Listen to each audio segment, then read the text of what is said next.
Let's talk about the most powerful explosion in the entire universe. And I mean literally the most powerful. We're talking about supernova, a single event that can blast out enough energy to outshine an entire galaxy. So what would happen if one of these cosmic fireworks went off, say, in our backyard? Let's find out. I mean, just let that sink in for a second. It would feel like you were getting hit by a nuclear bomb every single second for weeks. The amount of energy we're dealing with here is it's absolutely mind-boggling. It's almost impossible to really truly grasp. So yeah, that leads us to the big question, right? It's kind of a paradox. These explosions create the very stuff we're made of, but they can also just wipe everything out. So what would really happen if Earth got in the way of one?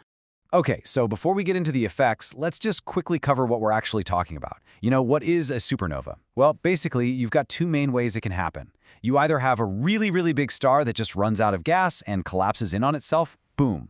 Or you've got this little super dense star called a white dwarf that gets a bit too greedy, sucks up too much stuff from a neighbor, and triggers this insane nuclear chain reaction. Either way, the end result is the same, one heck of an explosion. But here's the thing you've really got to understand. This isn't like a bomb that just goes off and it's over. No, think of it more like a cosmic tsunami. A giant wall of superheated, super dangerous gas blasting outwards at 10,000 kilometers a second. And it just keeps going for tens of thousands of years. So you can see how the damage it does. Well, it all comes down to one thing. How close are you when that wave finally hits? All right, so let's start our journey. We're going to begin way, way out there in what you might call the safety zone and see what this looks like from a nice, comfortable distance.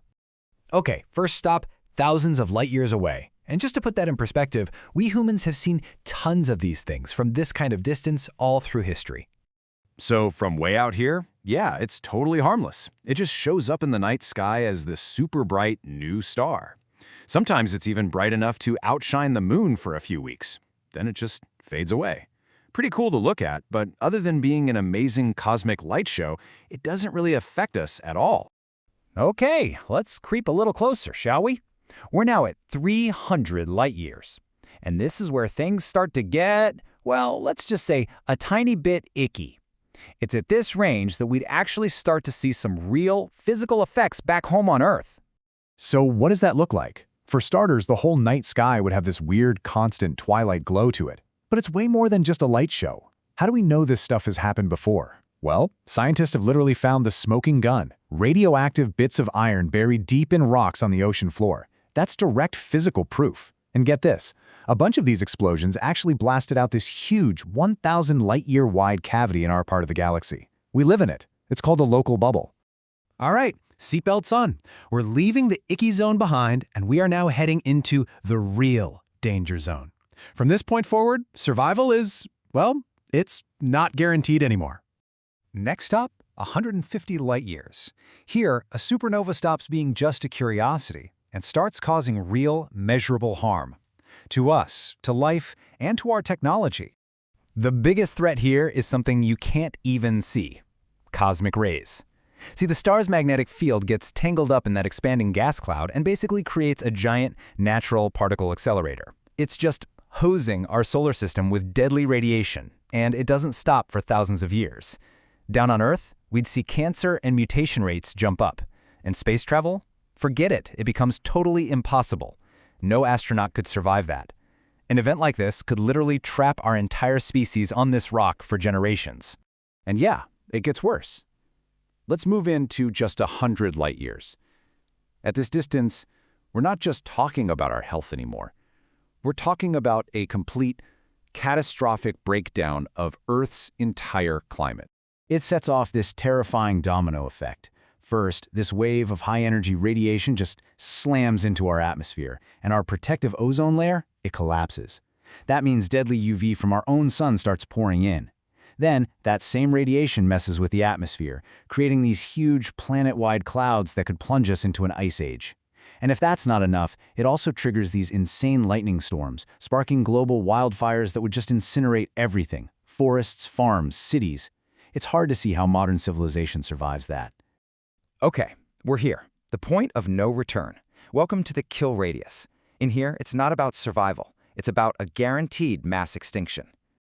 Just look at these numbers.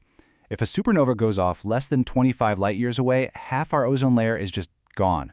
The wildfires, the radiation, it's so bad that a mass extinction is a lock. And for humanity, yeah, we're probably toast. Now, what if it was our closest neighbor? Alpha Centauri, just 4 light-years away. The supernova would be almost as bright as our sun in the sky. It would literally bake the surface of the Earth to the temperature of a sauna for weeks. The entire planet would be scoured clean of life. Yeah. At that point, there's no rebuilding. There's no survival.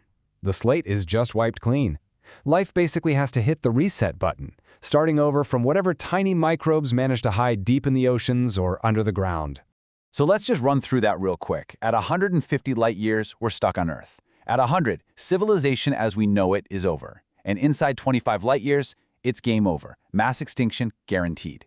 Okay, wow. That was a lot of doom and gloom, I know. So you're probably asking the big question right now. Should I be worried about this?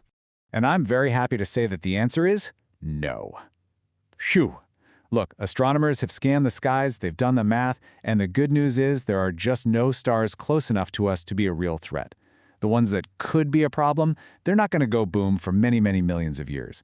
So for the foreseeable future, you're safe. We're all safe. But that leaves us with one last kind of wild thought. We're safe now, but the galaxy is always in motion. Stars drift. So what about our distant descendants, millions of years in the future? What if they find themselves in the path of a ticking time bomb? Will a future humanity, way more advanced and smarter than us, be able to see it coming and just move? Like literally move Earth out of the way? Now that is something to think about.